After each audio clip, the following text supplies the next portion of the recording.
Salut à tous, Steve, supporter of Marseille. On va débriefer ce match. OM Bilbao, 8e de finale aller d'Europa League, victoire 3-1, c'est parti. Bon alors, comme d'habitude avec moi, tu le sais, j'en parle. Ambiance au stade Vélodrome, 35 000 supporters, virage assez bien garni, ça fait plaisir. Il y avait beaucoup d'ambiance, de chants, il y avait de l'engouement, il y avait des encouragements. Voilà, on retrouve un petit peu cette ambiance des soirs européennes. Pour un jeudi soir, c'est vraiment pas mal. Moi, pour ma part, je ne pouvais pas y être puisque, comme vous voyez, je suis au travail de nuit. Ça m'arrive encore, malheureusement. Mais voilà, je suis content pour ceux qui étaient au stade et qui ont pu profiter de ce beau match. Le jeu, 4-2-3-1, classique, Mandanda dans les buts. Mandanda qui a fait un match appliqué, sérieux, des arrêts, des interventions décisives. Relance au pied toujours propre. Le penalty, malheureusement, il ne peut pas grand-chose. Voilà, hein, c'est comme ça. La défense centrale, Rami Rolando, dans l'ensemble, ça a bien tenu. Comme je l'avais dit dans mon pronostic, pour ceux qui me suivent, vous pouvez aller le voir. Le principal, c'était de tenir Adouris. Adouris a eu très peu de ballons, il a bien été cadenassé. Voilà, à côté de ça, une défense qui a été peu mise en difficulté, je trouve. Le danger venait, comme je l'avais dit aussi dans mon pronostic, je ne me suis pas trompé, hein, comme quoi apparemment, ça va, hein, je dis pas trop de conneries, j'arrive à bien connaître le ballon. Le danger venait de droite, de leur joueur William, qui a mis en difficulté plusieurs fois à ma vie, qui a porté le danger. C'est un joueur qui va, je pense, faire encore beaucoup parler de lui et qui, au retour, sera le joueur à surveiller. À ma vie, donc, qui a un peu subi les assauts de William, qui a des fois été mis en difficulté et qui, dans l'ensemble, a fait un match correct défensivement et qu'on a un peu vu sur les phases offensives. De l'autre côté, c'était Sakai qui s'est attelé à bien défendre, qui a essayé de porter un petit peu aussi sur son couloir. Pas trop non plus. C'était peut-être les consignes. Il a tenu son poste, il a tenu son couloir, c'était le principal. Milieu de terrain, donc c'était Gustavo et Lopez. Donc un Gustavo qui retrouve un petit peu des jambes, hein, qui retrouve un peu son rythme, qui était allé un peu à l'engagement, qui a récupéré quelques ballons, qui a essayé de réguler le jeu.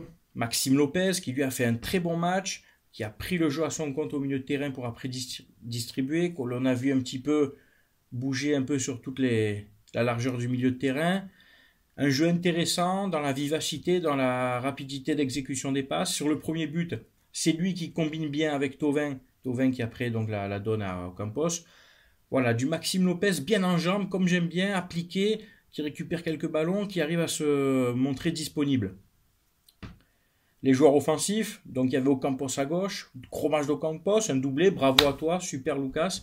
De l'Ocampos qui marque avec son abnégation, son envie, Sagnac, premier but superbe, ballon impeccable de Flo Thauvin, hop, il a mis sans contrôle, c'est ce qu'il fallait faire, le geste juste, extérieur du pied, impeccable, le deuxième but, il frappe, hein, il arrive, il est là au milieu de toutes ses jambes, au milieu de tous ses joueurs, comme il sait faire, avec Sagnac, sa détermination et son culot, il met cette frappe, le gardien la ralentit un peu, elle rentre quand même et ça fait du bien.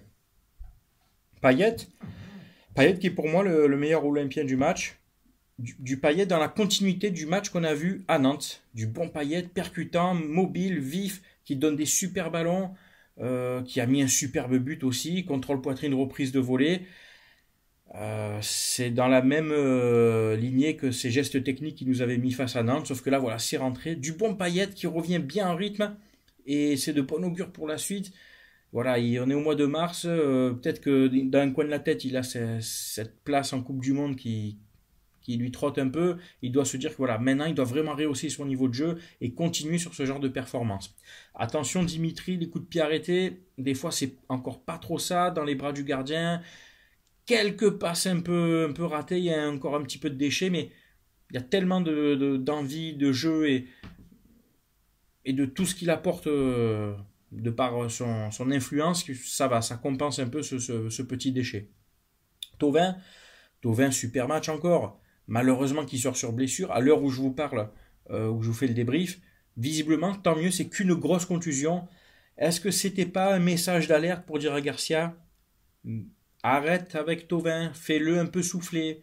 Peut-être qu'à la mi-temps, ça aurait été judicieux de le faire sortir. Vous me dites Vous pouvez me dire, oui, c'est facile de dire ça maintenant, une fois qu'il s'est blessé. S'il ne se blesse pas, tant il fait encore un meilleur match.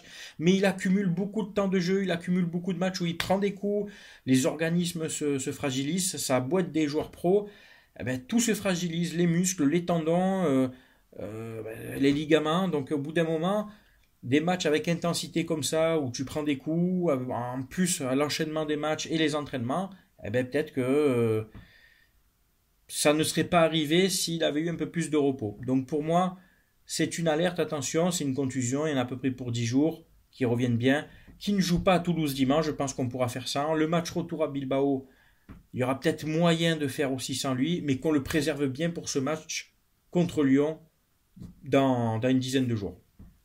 Thauvin qui donne donc une super passe sur le but de Ocampos. Voilà, hein, qui a fait vraiment du bon match, percussion, beaucoup de dribbles, je suis content pour lui. Devant Germain, les gars, je vais peut-être en décevoir beaucoup, mais pour moi, Germain, pas un bon match. Il avait les balles de 3-0 deux fois. Tu dois être plus tueur. Alors la première, il rentre dans la surface. Je crois qu'il y a un problème, on le voit beaucoup en Ligue 1, on le voit beaucoup dans toutes les compétitions. Les attaquants n'arrivent pas à mettre une frappe, à lever un ballon, mettre une mine sous la barre, à mettre des frappes de bonhomme, des frappes d'attaquants, comme savaient le faire les Papins, les Boxic, les Drogba, ou d'autres. Hein, ça, c'est les attaquants olympiens, mais je peux en citer d'autres en Ligue 1.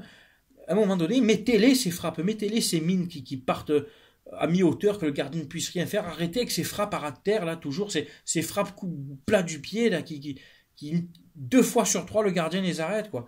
Donc là, Germain, pas le bon geste, pas les bonnes décisions, et sur la deuxième occasion, ben, tu dois dribbler le gardien, tu arrives en pleine vitesse, s'il te touche, de toute façon, il y a un penalty, tu le prends de vitesse, lui, il arrive à contresens, donc après, c'est fini, il ne peut plus revenir, une fois qu'il est dribblé, t'as plus qu'à la pousser à marquer. C'est des mauvais choix, voilà, de Germain.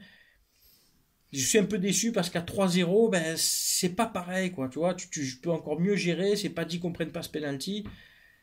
C'est un peu rageant, surtout qu'on dominait bien ce match, quoi. Le penalty, parlons-en. C'est scandaleux. Parlons-en, c'est scandaleux de ce penalty. Mais comment tu peux siffler un penalty comme ça? Tu vois bien que Rami, je veux dire, même si c'est le coup d'Oula, mais t'es arbitre, t'es dans la surface. Tu vois, puisqu'au début l'arbitre a dit non, il n'y a rien du tout. Tu vois qu'il est comme ça, que de toute façon, si c'est pas le coude, c'est en dessous, ça touche. Le bras, il fait bien exprès de le coller contre son corps. Les Basques sont lui mettre la pression, ce cinquième arbitre qui est apparemment fragile psychologiquement, et qui du coup, oui, bon, d'accord, ok, vite, donne-leur un penalty, ils sont en train de m'agresser, les Basques sont en train de m'agresser. Oh, t'as cru que c'était l'ETA ou quoi? T'as cru que c'était une organisation terroriste? Tu dis non, c'est tout. Oh, reste sur tes positions. Et donc l'arbitre central qui revient, qui accorde un penalty. Ce but peut nous faire mal, ce but peut coûter cher. J'avais dit dans mon pronostic, je voyais un match avec 3 buts d'écart, un bon 3-0 ou 4-1. Parce qu'il y avait la place de les mettre, ces buts. Ocampos a eu une occasion aussi de 4-1. Bon, le geste est parfait, le ballon lui arrive, il fait un piqué. C'est pas de chance parce que c'est le défenseur qui revient. Alors c'est vrai que s'il la met un peu mieux, on en revient donc à ses frappes. S'il enroule bien, ça va au bout, mais je peux pas y en vouloir. Il a fait un bon match. NJ qui est rentré donc à la place de Thauvin quand il s'est blessé. NJ, t'es hors jeu, mec, reviens un peu. C'est dommage parce que ta frappe après est belle. Le gardien était battu. Putain, réveille-toi un peu, wake up, NJ. Putain, t'es toujours la tête en l'air, t'étais jamais dans les bons coups, quoi. C'est fatigant. Anguissa qui a remplacé donc Germain fantomatique. Enfin, pas content du match de Germain. À part des remises de la tête, des remises dans le jeu, mais à un moment donné, il faut aussi que tu mettes tes buts, quoi. Donc Anguissa qui a apporté un petit peu de sérénité au milieu, qui a remusclé un peu ce milieu de terrain. Il fallait peut-être à un moment donné pas prendre un deuxième but et subir des assauts. Donc Anguissa était là pour tenir le milieu de terrain. Et à la fin, Sarr qui a remplacé le petit Lopez pour faire un peu souffler Lopez, donner un peu de temps de jeu à Sarr et un peu de vivacité et de rapidité. Voilà, c'est tout pour le débrief. Moi, là où je suis déçu, c'est voilà ce 3-1. Presque, j'aurais préféré qu'on gagne 2-0, parce que là, au moins avec 2-0, ben, tu perds 2-0 là-bas, tu vas en prolongation. Là maintenant, 3-1, on perd 2-0 là-bas, eh ben, on est éliminé. Et 2-0, ça va vite à San-Mamés. Avec l'engouement, la ferveur, les Basques vont pousser, suffit qu'ils en mettent un, et ça va être chaud tout le match. Donc il faudra être fort derrière, à San Mamés. Il faudra tenir à Doris et le joueur William, le danger viendra par eux. Si on peut marquer un but, on aura des occasions parce que derrière, comme je vous l'ai dit dans mon pronostic, c'est des joueurs qui ne savent pas défendre. On l'a bien vu sur Thauvin, Lopez, Payet, ils n'arrivent pas à défendre. Ocampos les a pris de vitesse. Il faut vraiment arriver à tenir derrière, être costaud, faire abstraction de l'ambiance de San Mamés. Les occasions, on en aura, mais là, par contre, il faut planter. Suffit qu'on marque un but et je pense que ça va le faire. Après, je ne vois pas l'Atlético Bilbao nous mettre 3 buts. Voilà. Il y a vraiment moyen de se qualifier.